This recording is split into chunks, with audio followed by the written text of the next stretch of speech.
আসসালামু আলাইকুম ভিউয়ার্স, দেখতে পাচ্ছেন এই প্রদীপ মেন সুইচটি। তো এই মেন সুইচের যে পাতি রয়েছে দেখতে পাচ্ছেন যে আমি টিস্টার দিয়ে কিন্তু টাইট দিচ্ছি। তো এই পাতি লুজ হলে কিন্তু স্পার্ক করবে, সংযোগ বিচ্ছিন্ন হয়ে যাবে, এরকম অনেক প্রবলেম সৃষ্টি হয়।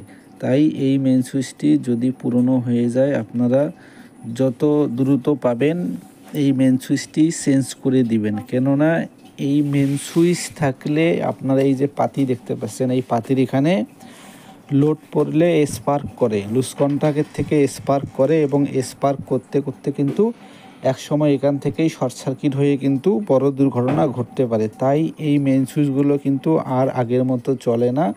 তাই আপনারা এগুলো চেঞ্জ করতে পারেন। আর এর পরে এই মেন সুইচের পরে কিন্তু আপনারা এমসিবি সার্কিট ব্রেকার লাগিয়ে নিতে পারেন, তাহলে আপনাদের বাসা বাড়িটা নিরাপদ থাকে। তো দেখতে পাচ্ছেন বন্ধুরা, এভাবেই কিন্তু এই যে স্পার্ক করতেছে। তো ভালো থাকবেন, সুরক্ষিত থাকবেন, আর আমার চ্যানেলটি সাবস্ক্রাইব করে পাশে থাকবেন নতুন নতুন ভিডিও